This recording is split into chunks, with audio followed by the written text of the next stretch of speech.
Le compte administratif indique un excédent de 2,9 milliards, avec un fonds de roulement équivalent de celui de 2016. Mais à quel prix?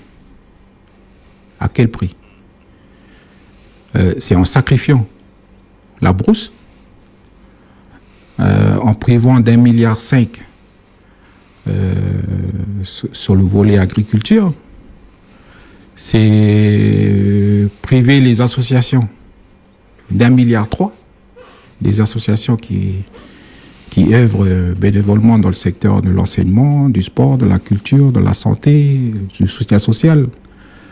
Donc c'est en sacrifiant la bourse, c'est en sacrifiant le secteur associatif, c'est en sacrifiant les populations les plus défavorisées, puisqu'en 2 ans, il y a plus de construction, de logements sociaux.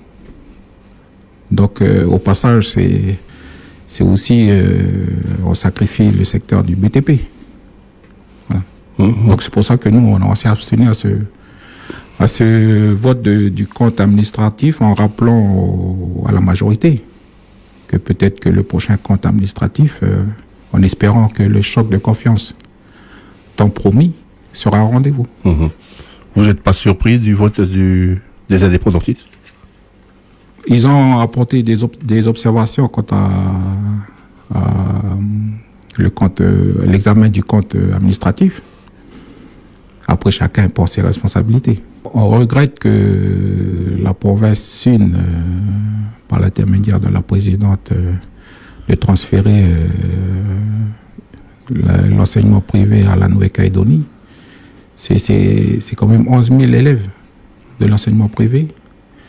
C'est 2 milliards de budget que la Nouvelle-Calédonie n'a pas la capacité financière d'assumer ce transfert.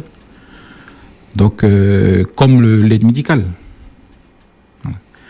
L'aide médicale, c'est 28 000 bénéficiaires de l'aide médicale.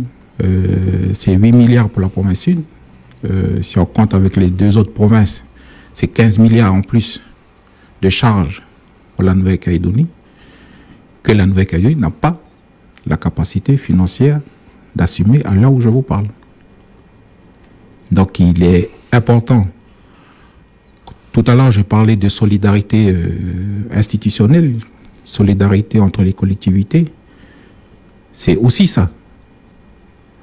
La Nouvelle-Calédonie collecte les impôts et redistribue aux provinces, mais l'ascenseur, c'est dans les 2 sens.